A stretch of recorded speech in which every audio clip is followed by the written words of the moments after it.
Hi hello YouTube viewers, இன்றைக்கி நான் உங்களுக்காக சூப்பரான டீ ஸ்நாக்ஸ் தான் நம்ம செய்கிறது பார்க்க போகிறோம். வாங்க பார்க்கலாம் எப்படி செய்கிறதுன்னு. This video is sponsored by Bymoto mobile app. Bymoto mobile ஆப்பில் உங்களுக்கு தேவையான அனைத்து க்ரோசரி பொருட்களும் இங்கே நீங்கள் வாங்கிக்கலாம். வீடியோ டிஸ்கிரிப்ஷனில் லிங்க் கொடுக்குறேன், செக் பண்ணி பாருங்கள். நான் 2 கப் அளவுக்கு கோதுமை மாவு எடுத்துக்கிறேன். இது மெஜர்மெண்ட் கப்பு தான். நீங்கள் எந்த கப்பில் வேணாலும் நீங்கள் எடுத்துக்கலாம். ரெண்டு கப் அளவுக்கு கூட கோதுமை எடுத்துக்கலாம். நீங்கள் முதல் தடவை செய்கிற மாதிரி இருந்துச்சுன்னா 1 கப் அளவுக்கு கோதுமை எடுத்து செஞ்சு பார்க்கலாம். 2 கப் அளவுக்கு நான் கோதுமை எடுத்து நல்லா சலிச்சு எடுத்துக்கிறேன்.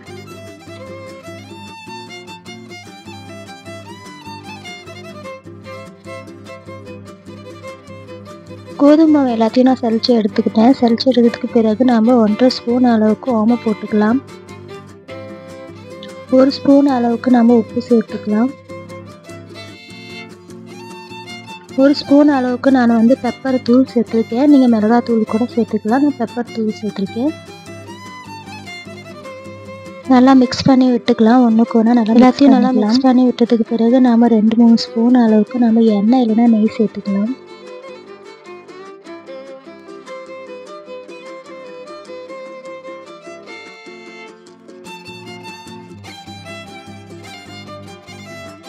எண்ணெய் 2 ஸ்பூன் அளவுக்கு சேர்த்ததுக்கு பிறகு நம்ம நல்லா மிக்ஸ் பண்ணி விட்டுக்கலாம். நான் 2 கப் அளவுக்கு நான் கோதுமை மாவு போட்டிருந்தேன். 1 கப் அளவுக்கு தான் நான் இப்போ தண்ணி எடுத்திருக்கேன். 1 கப் அளவுக்கு தண்ணி எடுத்து நம்ம கொஞ்சம் கொஞ்சமாக தண்ணி ஊற்றி பிசைஞ்சு எடுத்துக்கலாம்.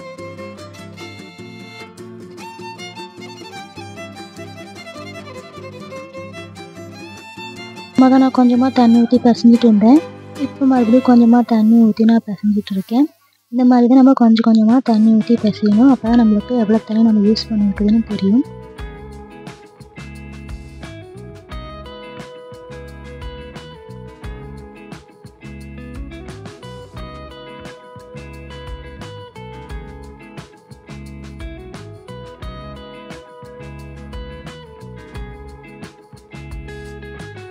நல்லா நம்ம பிசைஞ்சு எடுத்தாச்சு. கடைசியாக நம்ம கொஞ்சமாக ஒரு 2 ஸ்பூன் அளவுக்கு தண்ணி ஊற்றி நல்லா கொஞ்சம் பிசைஞ்சு எடுத்துக்கலாம்.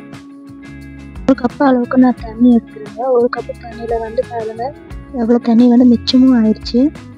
10 நிமிஷத்துக்கு மூடி வச்சிடலாம் மாவை. உண்டான நம்ம கொஞ்சம் பேஸ்ட் ரெடி பண்ணிக்கலாம்.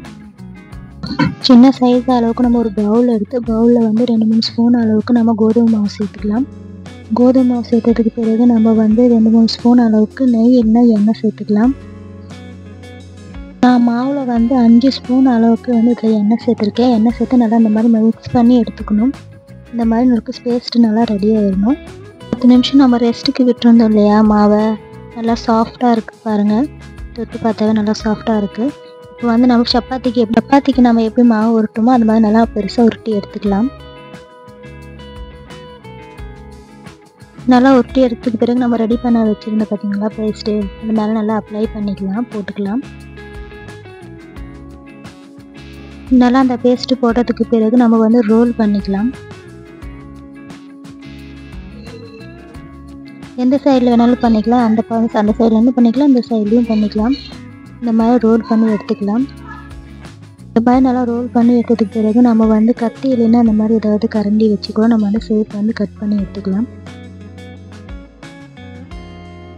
ஷேப் நல்லா கட் பண்ணி எடுத்ததுக்கு பிறகு அதுலேருந்து ஒரு ஷேப் எடுத்து நம்ம நம்மளோட 2 விரல் இருக்கு இல்லையா, அந்த விரலால் நல்லா ப்ரெஸ் பண்ணிக்கலாம். ப்ரெஸ் பண்ணி ஒரு உருட்டி எடுத்துக்கலாம்.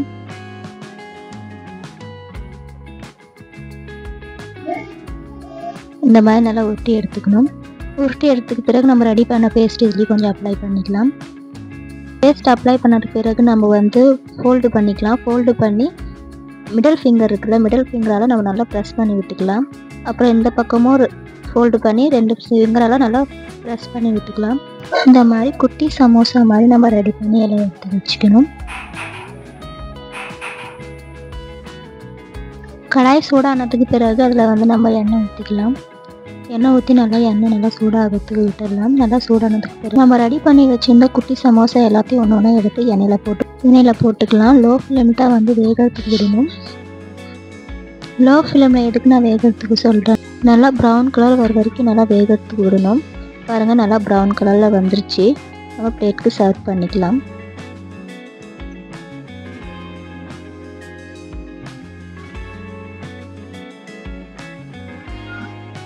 இந்த ஸ்நாக்ஸ் செய்கிறதுக்கு நாங்கள் 2 பேர் செஞ்சுட்டு இருந்தோம். ஒன்று வந்து நான், இன்னொன்று வந்து என் சிஸ்டரு. நான் வந்து உருட்டி கொடுக்க அவள் வந்து எண்ணெயில் போட்டு எடுத்துக்கிட்டே இருந்தா. நீங்கள் 2 பேர் செய்கிற மாதிரி இருந்தால் சீக்கிரமாகவே செஞ்சு முடிச்சிடலாம். இது பாருங்கள், நாங்கள் எல்லாமே செஞ்சு முடிச்சிட்டோம் சீக்கிரமாகவே. தனியாக செய்கிற மாதிரி இருந்துச்சுன்னா ஃபஸ்ட்டு நீங்கள் உருட்டி வச்சுக்கோங்க. அதுக்கப்புறம் நீங்கள் வந்து எண்ணெயில் ஒன்று ஒன்றா போட்டு எடுத்திங்கன்னா கரெக்டாக இருக்கும். பாருங்கள், ஸ்நாக்ஸ் பாருங்கள் எவ்வளோ சூப்பராக ரெடியாகி வந்திருக்குன்னு. வீடியோ பிடிச்சிருந்தா லைக் பண்ணுங்கள், ஷேர் பண்ணுங்கள், சப்ஸ்கிரைப் பண்ண மறந்துடாதீங்க. தேங்க்யூ.